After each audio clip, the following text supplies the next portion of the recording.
Добрый вечер, Дингар Шахрудинович, Александр Табурчанов, Вестник Кавказа. Уважаемый Дингар, расскажите нам про Кавказ. У меня складывается впечатление, что мы о нем абсолютно ничего не знаем. Мы живем в придуманном с нами самим мире. Наши СМИ нам говорят про совершенно другой какой-то регион, наша политика говорит нам совершенно о других людях. Я приехал первый раз на Кавказ, и я поражен, что он совсем не такой, каким его представляем мы в Москве. Если я начну сейчас говорить о том, что такое Кавказ, это займет у нас много времени. Вы воочию убедились, насколько отличается реальное лицо Северного Кавказа, в данном случае Карачаево-Черкесии, от того мифа и стереотипов, которые старательно, активно, настойчиво продвигаются в информационных пространстве в центре у нас, в Москве. Очень жаль, что многие журналисты там не знают и знать не хотят. В гонке за рейтингами, за имиджем неким и за коммерческим интересом забывают об ответственности, о социальной ответственности. Понимаете, есть серьезное различие между региональной журналистикой и центральной, именно в Москве. Это как две нации, это как две группы. В регионах больше ответственности перед теми людьми, с которыми они живут. И они 10 раз отмерят, прежде чем один раз отрежут, представляя информацию для читателей, для зрителей, для телезрителей. А в Москве зачастую, очень часто, особенно в либеральных средствах массовой информации, совершенно безбашенная журналистика. Им пофигу, что они пишут о людях, которых они не знают, о религиях, которые они не чувствуют. Это беда России. Беда правительства, власти, которые ориентируются на очень ложный принцип свободы слова. Я не против свободы слова. Слово может так ранить, что мало не покажется. Здесь приводили пример, как оскорбление матери не может вынести молодой человек из Кавказа. Оскорбление жены, оскорбление сестры, оскорбление пророка, который даже больше, чем для многих верующих, больше, чем мать, значит больше, чем мать.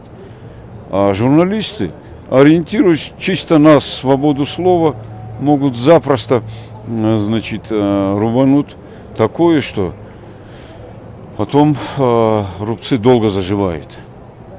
Кавказ – это территория, где этих рубцов накопилось очень много, и мы пытаемся эти рубцы потихонечку залечивать. Не доказывая, что мы хорошие, а в совместной деятельности с теми же российскими организациями, с русскими ребятами из российских регионов, из Москвы, Питера, Ростова, Татарстана и так далее. Здесь около 25-30% русские ребята, 25% уж точно. Вот. Я думаю, мы шаг за шагом будем в этом направлении работать. И результаты будут осязаемые в ближайшем будущем. Во всяком случае, сегодня полпред СКФО, первый заместитель Олейников Юрий Павлович обнадежил нас. Да. Дингар Шахрудинович, вы сами родились на Кавказе, вы дагестанец. Каким бы вы хотели видеть отношение к себе со стороны русских ребят?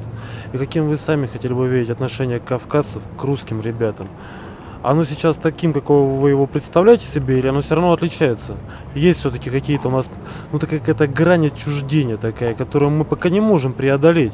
В силу исторических каких-то причин, а возможно и причин надуманных. Я хочу, чтобы и русские, и кавказцы относились друг к другу по-человечески. Любой православный и любой мусульманин скажет, глубоко верующие люди, образованные, адекватные, со здравым смыслом, они быстрее найдут общий язык между собой, нежели два пижона, очень неграмотных и невежественных, зацикленных или на этничности, или на религиозности, или еще на какой-то субкультуре. Непонятно как. Ну, сейчас много всяких субкультур, и такая идентичность субкультурная иногда перевешивает любую другую, этническую и религиозную. А когда я говорю человеческие отношения, это означает, что в любой религии, в любой традиции заложены основания, которые позволяют снять вот это различие и непонимание между представителями разных народов. Для меня нет проблемы сотрудничать с русскими. Я сотрудничаю с ними, они мне доверяют в рамках Академии геополитических проблем. И вообще проблема межнационального сотрудничества четко связана с уровнем образования, с уровнем культуры. Чем менее он образован, чем менее он культурен, тем более он зациклен на своей этничности, на своей земле. Значит, я тоже почвенник, в хорошем смысле слова. Я люблю свою малую родину, да. Но я чувствую себя и российским гражданином. Для меня нет проблемы общения. И молодых людей мы готовим именно в таком ключе. Вы прежде всего российские граждане, а потом уже представители там какого-либо этноса. Если вот эта идентичность перевешивает все остальные, значит все у вас будет нормально. Но чтобы такое чувство подкрепить серьезнейшим образом, мы должны быть образованы, культурны, знать как минимум 3 языка, помимо родного как минимум 2, потому что русский это обязательно, потом английский или там французский или китайский. Вы не должны быть, конечно, гражданами мира, но вы должны чувствовать себя и делать карьеру, быть полезными в любом уголке страны, и для себя быть полезными, и для региона там, и для страны в целом. Вот так мы их грузим, грубо говоря, и они понимают нас. В самом случае мы говорим, рациональные доводы еще приводим.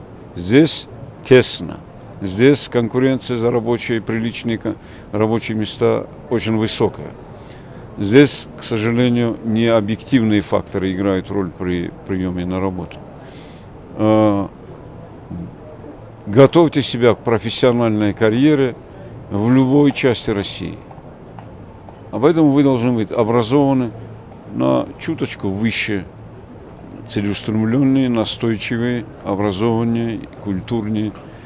Вы должны себя так вести, чтобы с вас брали пример, а не отчуждали с вас.